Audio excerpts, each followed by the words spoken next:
If there's a God, what must he be like? That's what we're going to talk about right here on Apologetics Underground.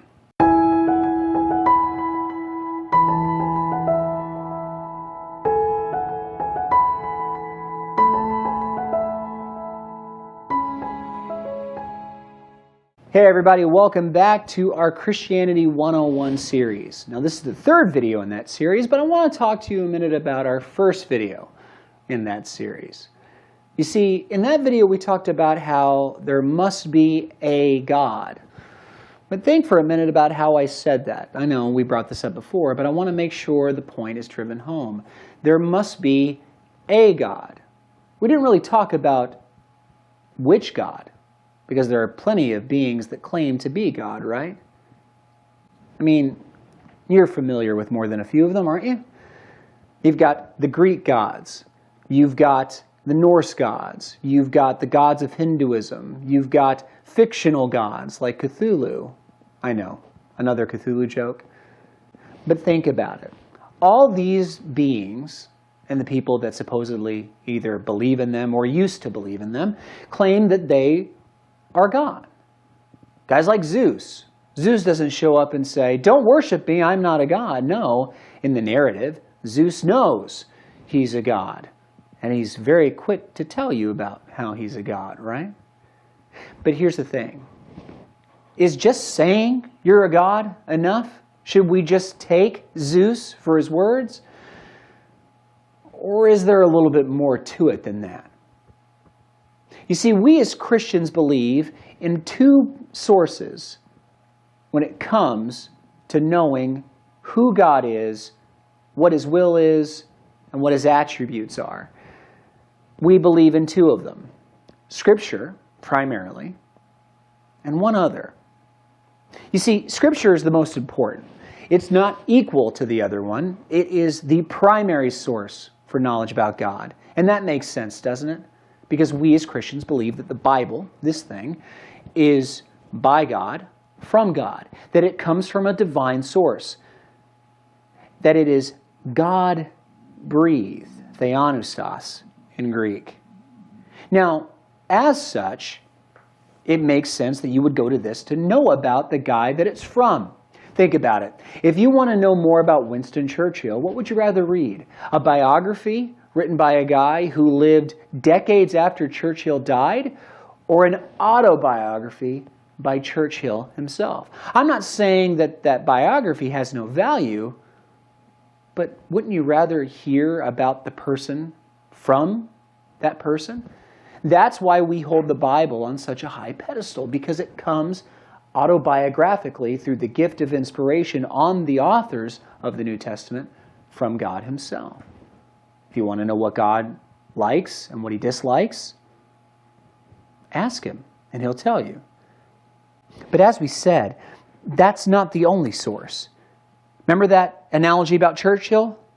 You've got an autobiography, which would seem to be a primary source, a very valuable primary source about Winston Churchill. But then you have this biography written years and years later by another person. That has value too. You see, the first source is Scripture, yes, but the second one is your own mind, your own sense of logic and reason. And what's interesting is the Bible, that primary source, recognizes that itself. For the wrath of God is revealed from heaven against all ungodliness and unrighteousness of men, who by their unrighteousness suppress the truth. For what can be known about God is plain to them, because God has shown it to them. For his invisible attributes, namely his eternal power and divine nature, have been clearly perceived ever since the creation of the world in the things that have been made, so they are without excuse. Now that was the Apostle Paul in his letter to the Roman church. Do you notice what he said, though? He said that God has made himself known to men. Not to Christians, not to Jews, not to a specific group of people, but all people. And he says that he has shown them specifically his eternal power and his divine nature, so that they have perceived these things. They didn't read about it. They didn't receive, a text message or a tweet from God saying, "Hi, I'm God and this is what I'm like." He says that they were able to reach that conclusion themselves. Now, as we said a minute ago, the primary source for knowledge of God is, of course, yes, the Bible. And we are going to be giving the Bible its moment to shine in this regard. We've already shown in this series how the Bible is authoritative and how you can trust what it says. And that was a very important conversation to have. But we might be tempted to start with the Bible, to skip this whole logic and reason thing. But the truth is that's not really a natural process that many people who are learning about God and want to know more about Him start with. Typically, when we ask the question, what must God be like? We don't get in our car and drive down to a Barnes & Noble and buy a Bible. Instead, we lay in our bed at night before we're about to fall asleep and we look up at the ceiling and we say, I wonder what He's like. And we start trying to answer these questions according to our own sense of reason and our own sense of logic ourselves. And God's okay with that. In fact, that's how God intended for it to be. He wants you to think about Him. He wants you to consider what He must be like. So that's what we're going to do here in this video. We're going to take the sense of human reason, the sense of human logic, and apply that to the nature of God. Yes, we are going to be looking at some scriptures here to show you how the Bible is backing up this thinking, because remember, the Bible's the mark, it's the standard. But that doesn't mean that your reason and your sense of logic don't have any value. Your opinions about God and your conclusions about God that are subjective and personal to yourself, they do have some value, as long as they're valid. So let's get into that just a little bit deeper, shall we? So you'll remember in that verse from Romans, Paul says that the divine attributes of God have been clearly perceived, meaning they have been experienced, they have been encountered, and they have been reasoned through. So what are these divine attributes? In a sense, if we ask for God's qualifications in order to be God, what's on that list, right? I want you to think of the following conversation as kind of like a job interview. Like you and I are sitting behind the desk and we are seeing the applicants come in and we're looking at their qualifications and we are considering them for the position of God. Now, this isn't to say that we are the judge of God and that it's up to us, because remember, it's Scripture for the Christian that primarily is the source of knowledge about God's divine attributes. This is more of a thought experiment for us to consider other claimants of the throne, not Yahweh Himself. We're going to let the Bible speak for Yahweh. But let's talk about these other guys like Zeus and Thor and Odin and Cthulhu even again. But let's think about it. What are the divine attributes? Because that's what Paul says have been clearly perceived. Well, if they've been perceived by man, let's go to a man, shall we? You see, in the 11th and early 12th century, there was this guy named Anselm of Canterbury. Now, you might have heard his name before if you have any interest in Christian apologetics. He gets brought up quite a bit because he was a really, really smart guy. And he came up with this thing called the ontological argument. Now, we're not going to define that and go into the ontological argument fully because, well, it's pretty complicated, except to say basically what it says and how it's still popular even today. Because for Anselm, when he thought about who God must be and what God must be like, he came up with a phrase to refer to it. He calls Him, quote, the greatest conceivable being. And in order to be the greatest conceivable being, He has to be great in all things. What Anselm means by that is this: God is the greatest thing that you could ever conceive of or think of. If there was ever anything greater that you could conceive of, then the thing you're perceiving as God is not God. That thing you're conceiving of is God. If there's anything more powerful than, say, Zeus, then Zeus isn't God. The thing more powerful than Zeus must be God. All the way up the chain until you get to the real deal God. it's pretty straightforward. And it's a pretty interesting way to look at it. And it's really stuck around since Anselm started talking about it. Even to this day, with guys like Alvin Plantinga, who is one of the most well-known and regarded Christian apologists alive today and philosophers today. For him, this ontological argument is not just a good argument for God, it's one of the best. Now, he refines it just a little bit, and he'll take that concept of, greatest conceivable being, and he'll boil it down a little bit into a neater package called a maximally great being, in the sense that God is maximally great in all of his qualities.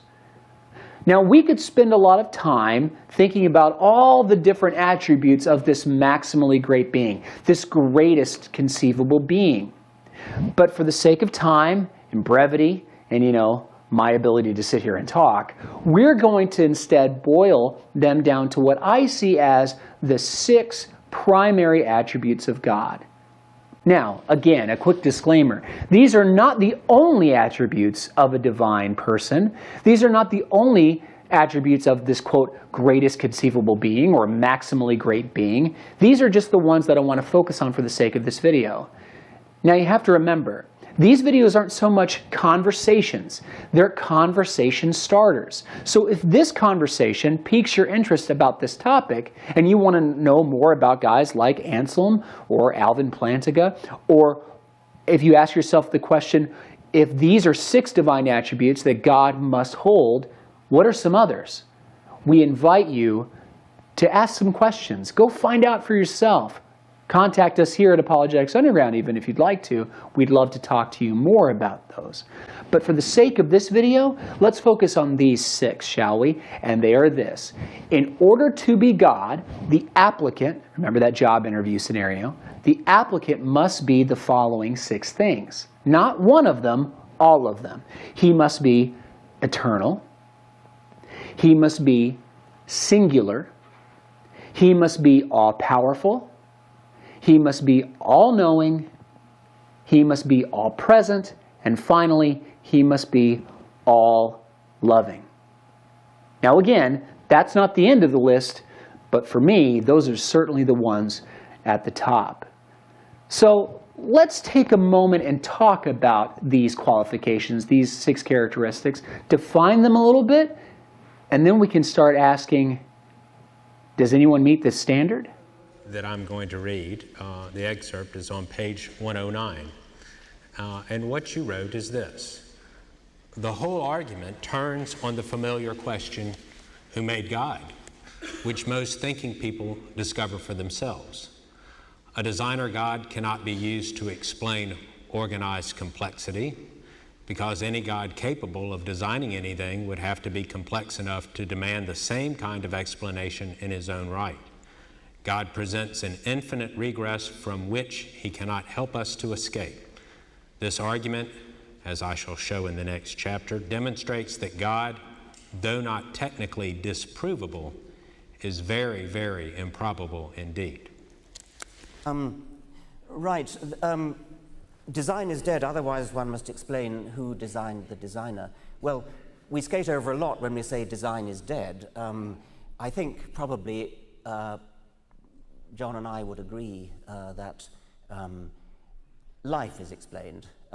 Darwin explains life, and no serious scientist doubts that. So we go back to the previous, a rather more difficult stage in the understanding of where we come from, which is the origin of the universe itself. And that really is genuinely difficult. We don't know.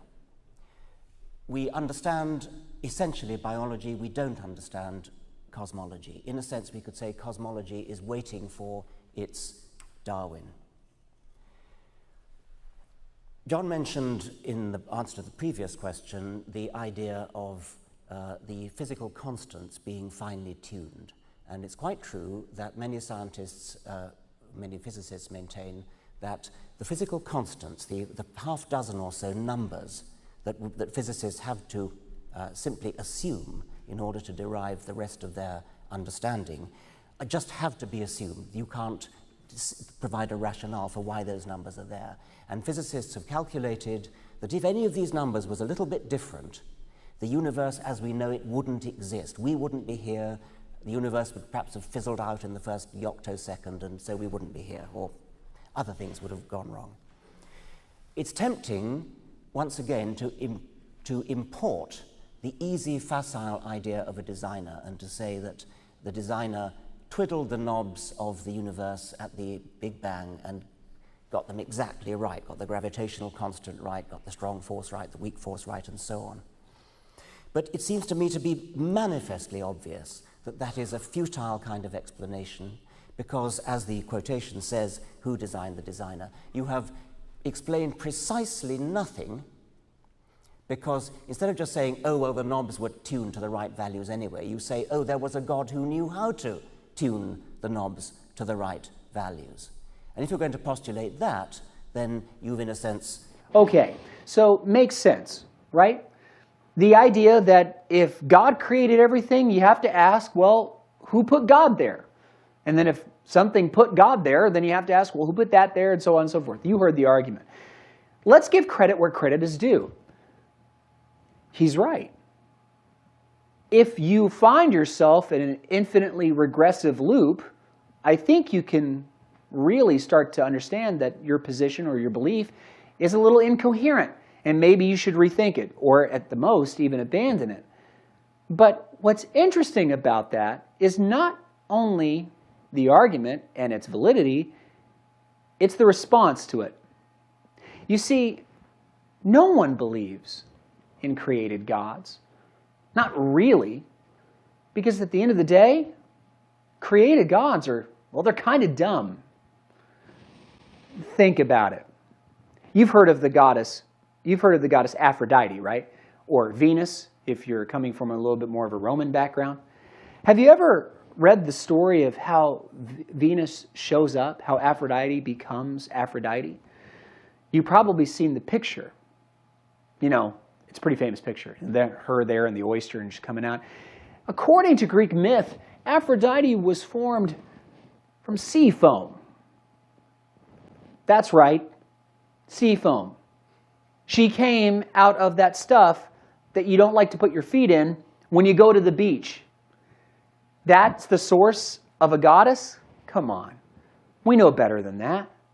Because the idea of gods just coming from somewhere, well, it seems a little silly, doesn't it? In fact, in most polytheistic religions, the gods, the multiple gods that they believe in, are made, well, kind of the old-fashioned way. They have moms and they have dads. Again, see Greek mythology for more on this. But that's silly, because again, the infinite regression argument is a valid argument if we find ourselves in it. But we don't, because Christians, and rightly so, have never believed in the existence of created gods, gods that have beginnings. We believe in a God that has neither beginning nor end. In a sense, he is infinite or eternal. There was never a time when God was not. You know, the Bible makes this idea about God pretty clear too. I don't want to let the cat out of the bag too early. But when Moses meets him and he asks the burning bush, after God tells him to go to Pharaoh and, you know, as Charlton Heston once said, let my people go, he asks him, who shall I say sent me? And the response from the burning bush is this: I am that I am. That's the name of God. I am. What does it mean? It means that he's always present tense. Jesus uses this in John 8 when he says, before Abraham was, I am. Now, Jesus is either really bad at grammar, because that's the wrong tense for the sentence, or he's making a point. Before Abraham was, not I was, I am. Not before Abraham was, I will be, I am. He's always present tense in the sense that he is eternal. He's always been here. That's what you need in order to have God. Now, you remember that from our first video when we talked about if for the universe to have a cause, that cause has to be infinitely powerful and eternal. And that's exactly who we believe God to be. He has to be eternal. Because if we believe in created gods, we find ourselves in that infinitely regressive loop. Which ironically is exactly where Professor Dawkins finds himself. Because you see, Professor Dawkins believes in a naturalistic cause for the universe. He believes that it came about due to impersonal, natural processes. That things like gravity or, bubbling quantum soup or whatever caused the Big Bang. But you have to ask yourself, if gravity caused the Big Bang, where did gravity come from? And if you say, well, it came from that bubbling quantum soup. If it came from that bubbling quantum soup, where did the bubbling quantum soup come from? You see where we're going with this?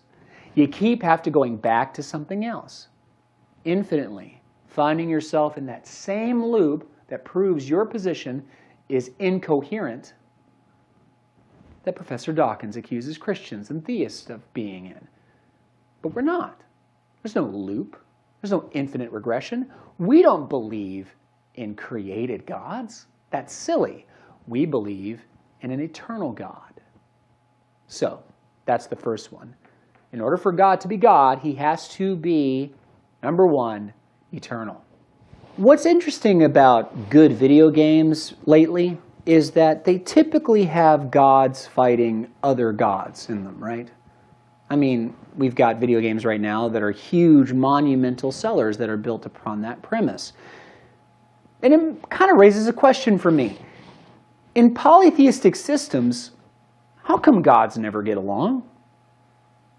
Well, really, it's because there are other gods not to get along with. Gods of not only equal origin, like we talked about in the first qualification, but equal in power. Other beings, other powers, other entities that can do the same things at an equal or greater or lesser level. That just doesn't seem to make sense, right? I hope you're catching a theme here as we go through these qualifications. Really think about them and their alternates.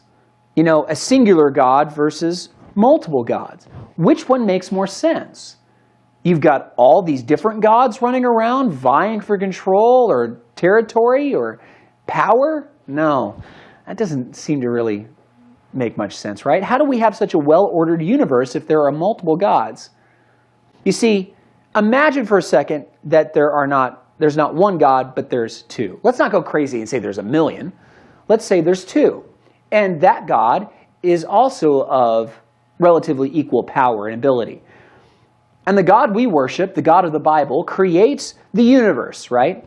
He speaks it into existence. Let there be light. Imagine some other jerk god coming up behind him and saying, let there not be light. Ha ha! And then everything shuts down. What's he going to do? Well, if you believe in polytheism, maybe like Zeus, he could turn around and go, Mom, he's messing with my stuff. But see, that's so silly, it's funny, right?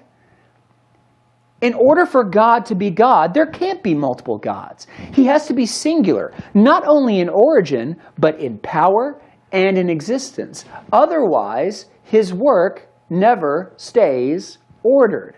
I think it's pretty direct. Maybe you might say, well, maybe he doesn't need to be singular. Maybe he can be multiple, but he's more powerful than the other gods, or he defeated the other gods and then, got his way at the end. Well, just think about that for a minute. Do you really want to worship a God that can be defeated? Because look, logically, if he fights other gods and he defeats them, then those gods are defeatable. Meaning that, well, on some possible reality, in some possible scheme, that would make him most likely defeatable in at least some viable scenario, right? Remember what God has to be in order to be God. Remember what Anselm calls him, greatest conceivable being, plantiga, maximally great being. The idea that God has to be so far above everything else that there's nothing above him. Maximally great beings can't be defeated. They are invincible. So, this idea of him being God would mean, by necessity, that he would have to be God alone, by himself, just one. But that's not all. So for God to be God, he also has to be what we're going to call here all-powerful.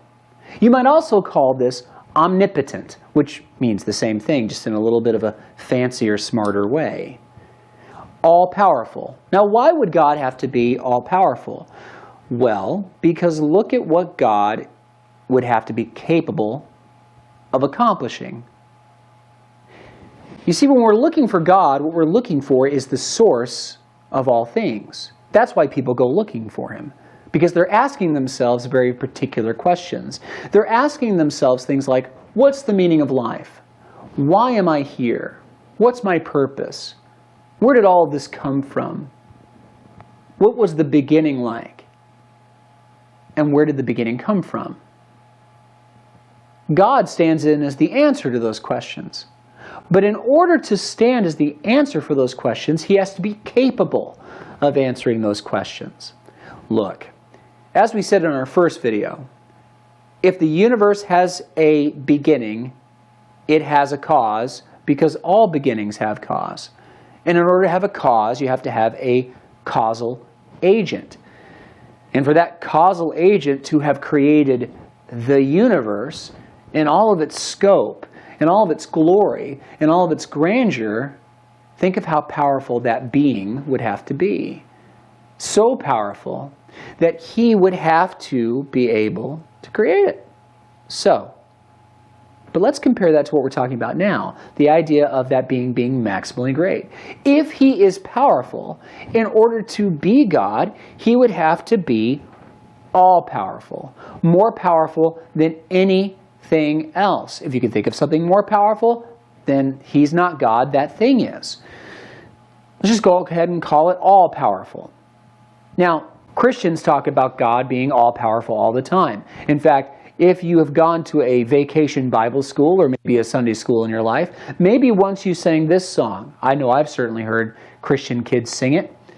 My God is so big, so strong, and so mighty, there's nothing my God cannot do. But here's the thing. That song, while cute and really great to hear kids sing, not really doctrinally accurate. Certainly, there are things that God can't do. That's not what it means to be all-powerful, because that's logically incoherent. Again, referencing the Bible, it says things like this, and this is just a real quick example. For instance, it says that God cannot lie. Well, that's something that God cannot do, right? So we should throw the song out? No. No, we should keep letting the kids sing it, because the intention behind it is still accurate. The idea that God is so powerful that there's nothing that God cannot do as long as it is possible to be done. That's really what the concept of God's omnipotence really is. If we really want to put it in kind of textbook terms, and I know we're trying to keep this kind of on a conversational level, let's think of it this way. That God being all-powerful means that he is able to accomplish all logical possibilities without any material loss. For example, all-powerful would mean that he can create a circle.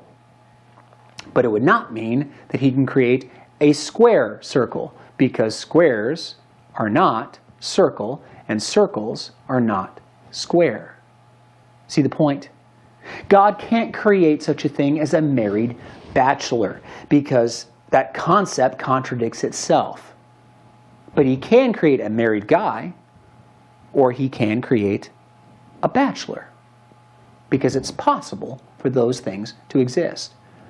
If it's possible that it can exist, then God can create it. And not only create it, but he can do so without any material loss.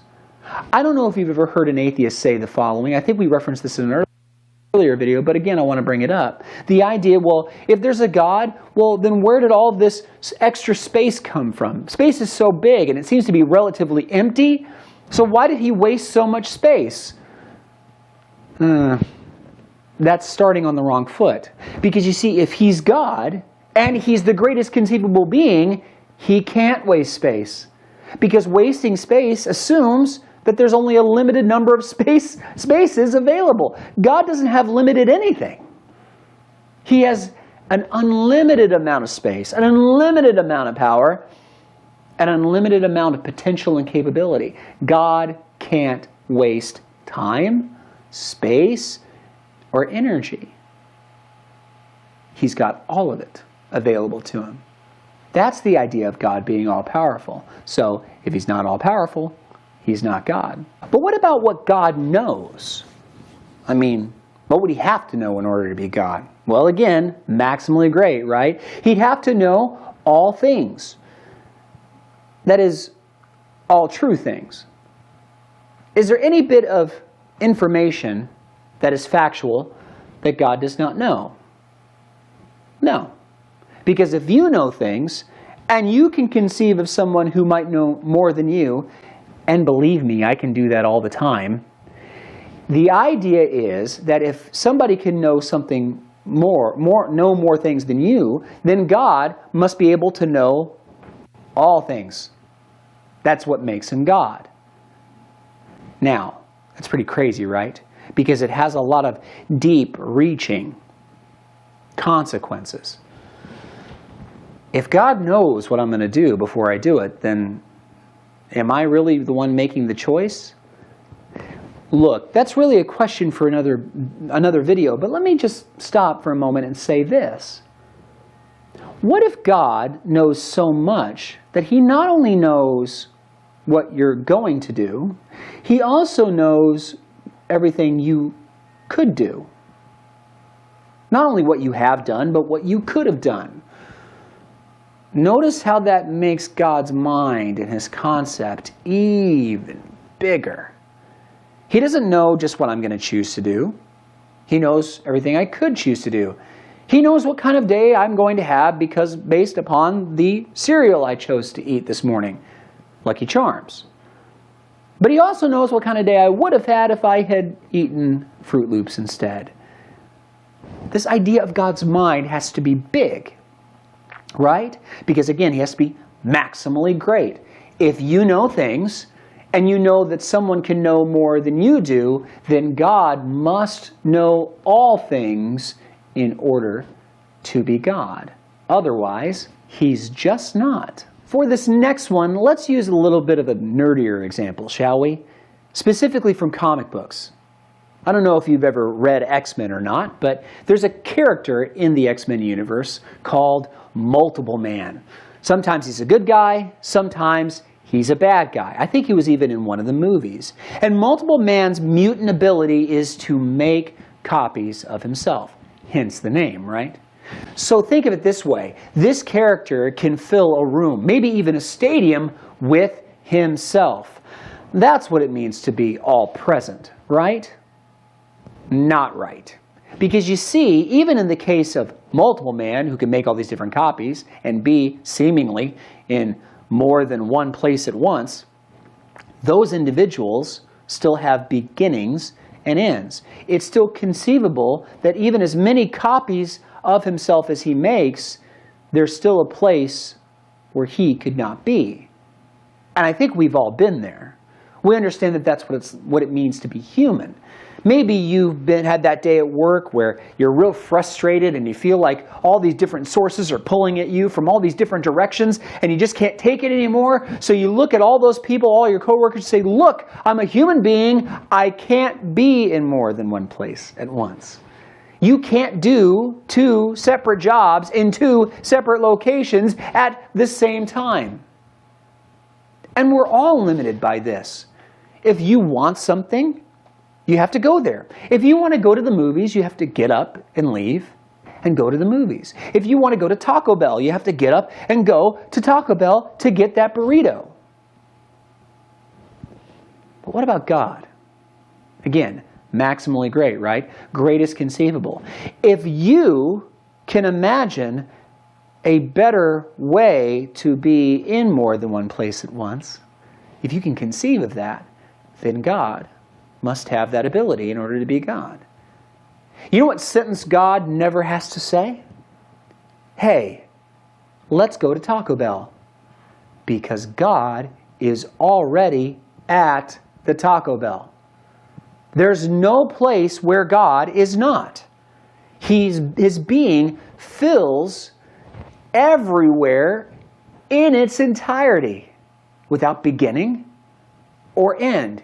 He is infinite, not only in power and in knowledge, but He is infinite in presence. We call this omnipresence. The idea that God is not just in more than one place at once. I think that's a little bit of a misnomer. That's how most people think of the idea of God being all present. No, that's not what it means. It's not that God is in more than one place at once. He is in all places simultaneously. I don't know if you've ever seen a little kid try to hide from God. Maybe he heard a particularly fiery sermon at church that Sunday, or maybe his Sunday school teacher was a little bit mean to him, and she told him, Billy, you need to watch your language. You need to not pull Susie's hair because God is watching you. And so what does Billy do? He gets home and he gets freaked out. He just thinks about this ever-watching presence over his shoulder. So what does he do? He goes and he hides in the closet, where his mom finds him later. And she asks, Billy, what are you doing? I'm hiding from God, Mom. Here's the thing. If He's God, you can't hide from Him. Because when Billy went into the closet, guess who was there waiting for him? I know what you're thinking from that last one. Gee, Jared, thanks for freaking me out now. God is everywhere and I can't get away from Him. But that's okay. Because in order to be God, He has to be one more thing on our list. He has to be all-loving, or we might call it omnibenevolent. Look, this one seems like it might be a little subjective, right? Why does God have to be all-loving? Well, remember again, greatest conceivable being, right? And yeah, I think we've all met people who doubt the existence of love, or at least seem to be a little bit agnostic about it. People who don't believe in the institution of marriage, who think those girly chick flicks, or those kissing movies, as my son calls them occasionally, are just corny and stupid, and real life isn't like that. It's just a fairy tale. Maybe even you've been hurt enough in your past to doubt the existence of, quote, true love. Well, we're not talking about romance movies. We're not talking about, whether marriages succeed or fail. We're talking about greatest conceivable being. And that word conceivable is very important because it draws attention away from experience. You see, in modern philosophy, there used to be this thing called verificationism.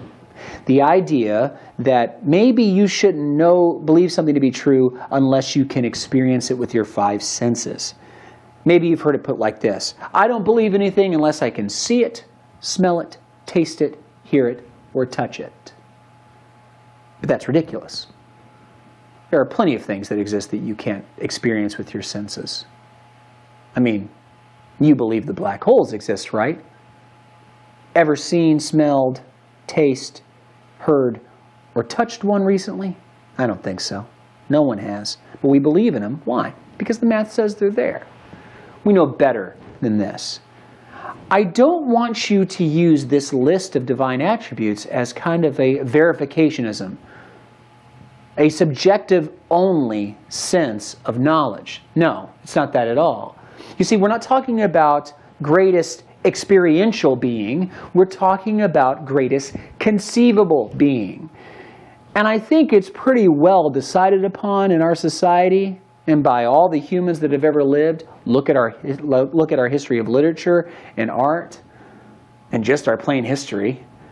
And I think you realize something. Human beings seem to agree that it's better to love someone than to not love someone. I have people in my life that I love. I have my wife. I love her very dearly. I have my kids. I love them very dearly. I have my family members. I love them. Heck, I even love my beagle. If I can love them and recognize that there are people that I have a difficult time loving. As a Christian, I'm called to love everyone, but I'm typically not very successful at that. I have a hard time loving people who have wronged me, even though Scripture tells me to do it anyway. And I also have a hard time loving people I haven't met yet. People I just don't know that are out there right now that my God tells me to love, even though I haven't met them. Typically, people love who they love and don't love everyone else.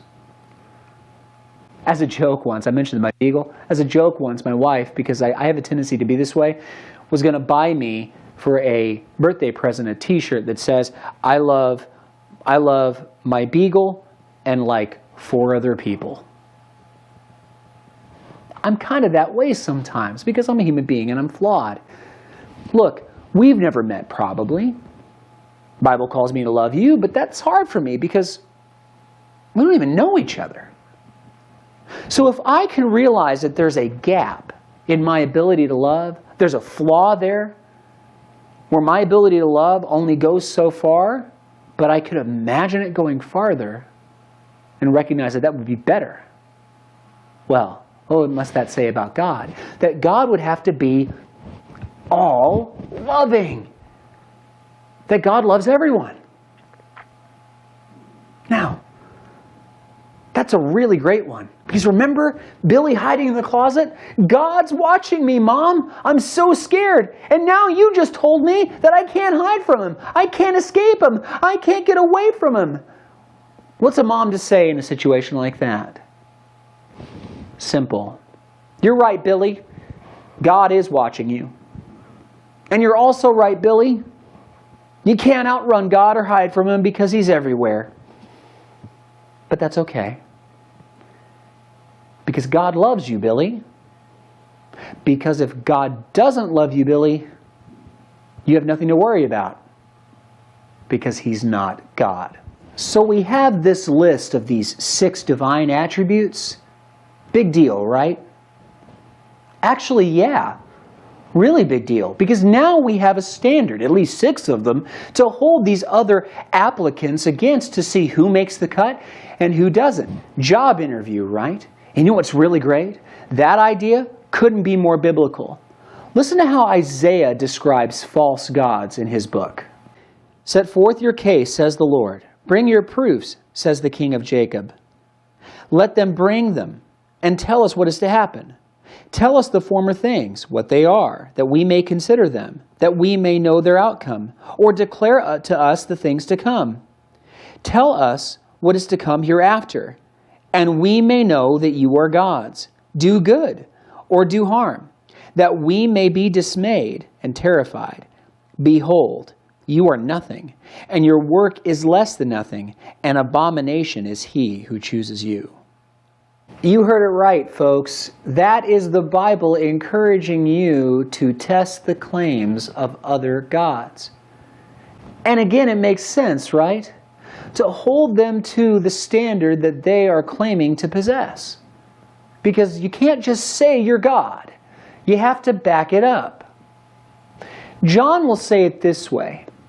He'll say in the New Testament that we are called to test the spirits. And I love that about Christianity. Again, a thinking man's religion. God isn't interested in dullards. He's interested in thinkers. Men and women who don't just believe everything they're told. They think about it. They think it through. They go looking for answers to the questions that they themselves possess. God isn't afraid of your questions because he knows that he holds the answers.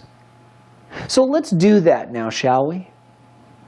Let's take those gods, those other claimants to the throne, the applicants at our job interview, let's hold them to the standards that we have set up, these 6 attributes, and ask ourselves, do they fit? Well, I think right off the bat, we can immediately eliminate all the polytheistic religions. Why? Because polytheistic gods are created gods. Think about it. Greek mythology, Norse mythology, Hinduism, and those are some big, big examples. There are plenty of others, but those are some big ones. In all of those systems, these gods are born, and some even die. That's the first one out of the gate. God has to be what? Eternal. They're not eternal, therefore, they're not God. Okay, so what else are we left with? Well, let's consider the God of the pantheistic religions. You might know these as more of the New Age religions, or the religious system of the Native Americans, where God is expressed and contained within nature. God is in the rock. He's in the tree. I know, I'm quoting Yoda now, right? But here's the thing. The idea of God being in pantheistic terms would certainly meet the qualification of God being all-present, because His presence fills all of nature simultaneously. But it kind of falls short on the other ones, doesn't it? Because the idea of God being in all of nature, well, what does nature do? It decays. It winds down. Your milk in your fridge right now isn't getting any fresher. It's getting worse, not better. Your car, the oil in your car isn't getting cleaner. It's getting dirtier. Everything is winding down due to entropy. And if that's what God lives in, then that means that He's winding down. Does that sound like eternal and all-powerful to you? Sure doesn't to me. Okay, what about the God of deism? We have in our history here in America, we have some very famous deists, guys like Benjamin Franklin, and we believe Thomas Jefferson, who were deists. Remember what deism is, right? It's the belief that God creates the universe, He gets the whole universe spinning, gets it going, poof, Bob's your uncle, there's the universe, and what does He do? He steps away from it, leaves it on its own. The God of deism is all-powerful, yes. He can create a universe. He is eternal. He is singular. But is He all-loving? How can you have an all-loving God who is an impersonal God? In order for God to love everyone, He has to be a personal God. You have to be able to have a relationship with Him. If He is not able to approach you and you not Him, how can there be love there? We understand that. So, deism. Out. So what are we left with? Really, as I can conceive of it, to the best of my knowledge, that leaves us really only with 2 applicants. Congratulations! We've narrowed the field down to only 2 applicants, and they are Yahweh, the God of Christianity and Judaism, and Allah, the God of Islam. Now, before we say this next bit, I want to make sure that something is clear. It's not our attempt here at Apologetics Underground to ever offend anyone. If we attempt to be a little humorous, it's all meant in good fun and good humor.